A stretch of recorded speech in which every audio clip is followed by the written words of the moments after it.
आज के वीडियो में हम बात करने वाले हैं रीड L1 हिंदी के 30 प्रश्नों के बारे में, इनकी आंसर की।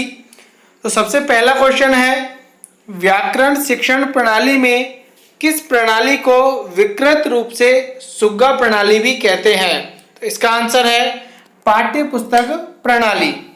नेक्स्ट क्वेश्चन है, नवीन शिक्षण पद्धतियों में प्रोजेक्ट पद्धति के व्यापक प्रयोग का श्रेय किसको है?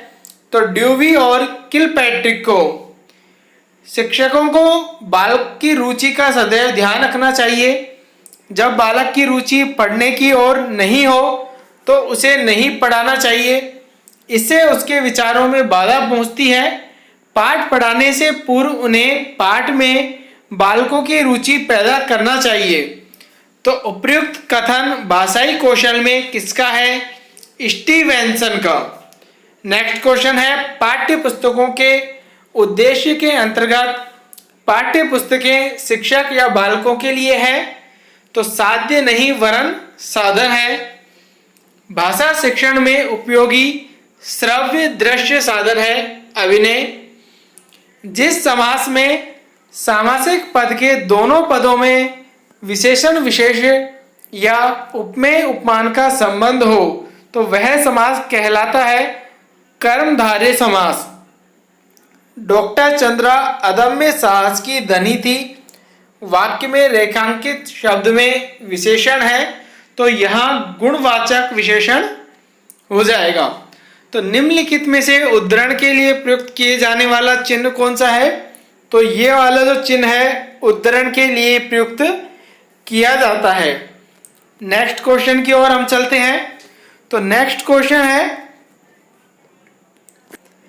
उस शिक्षा शास्त्री का नाम बताइए जिन्होंने कहा था स्कूल एक बाग है, अध्यापक एक माली और बच्चे पौधे के समान। फ्रोबेल। राष्ट्रपिता महात्मा गांधी द्वारा प्रवर्तित बेसिक शिक्षा का एक प्रमुख सिद्धांत है व्यक्तिगत भिन्नता पर बल देना। यहाँ हमें 41 से 45 तक जो क्वेश्चन है उनके लिए गद्यांश दिया गया है, उसके आधार पर हमें उत्तर देना है।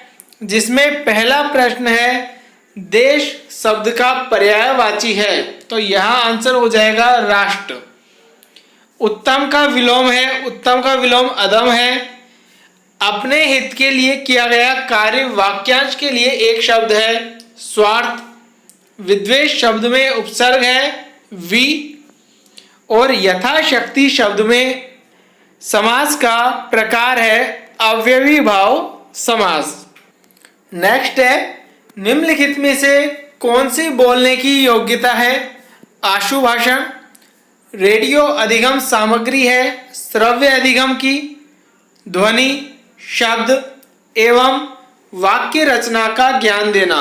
हिंदी शिक्षण का कौन सा उद्देश्य है? तो सृजनात्मक उद्देश्य।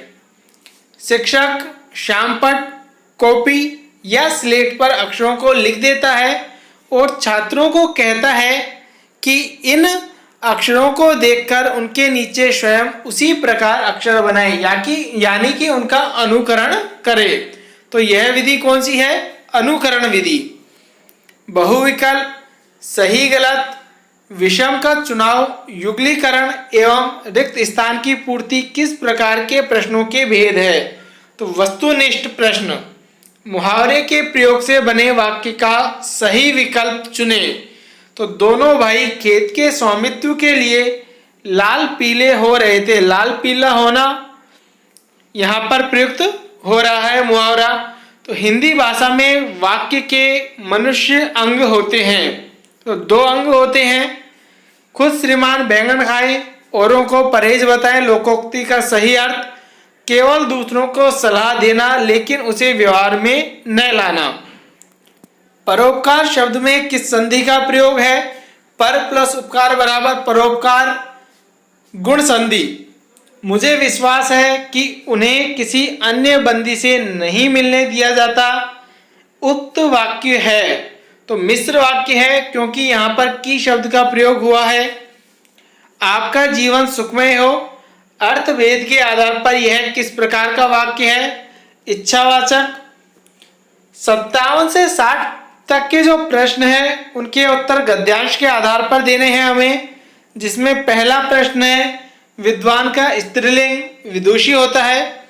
एक वचन और बहुवचन का युग्म हमें बताना है, कौन सा सही है, तो पुस्तक पुस्तकें। उद्धत शब्द का सही अर्थ है तैयार। बड़े बड़े महात्मा सदैव लोगों की शंकाओं का समाधान करने के लिए उद्यत रहते हैं। वाक्य में कौन सा काल है, तो सामान्य वर्तमान काल। ये हमारे हिंदी के 30 प्रश्न थे जिनके हमने उत्तरों की चर्चा की। नेक्स्ट वीडियो में हम अदर सब्जेक्ट की बात करने वाले हैं। साइकोलॉजी, इंग्लिश, संस्कृत, एसएस सभी सब्जेक्ट की हम बात करेंगे, तो इसलिए आप चैनल को सब्सक्राइब जरूर कर लें, जिससे आपको समय रहते नोटिफिकेशन प्राप्त हो सके। आज की वीडियो में इतना ही, धन्यवाद।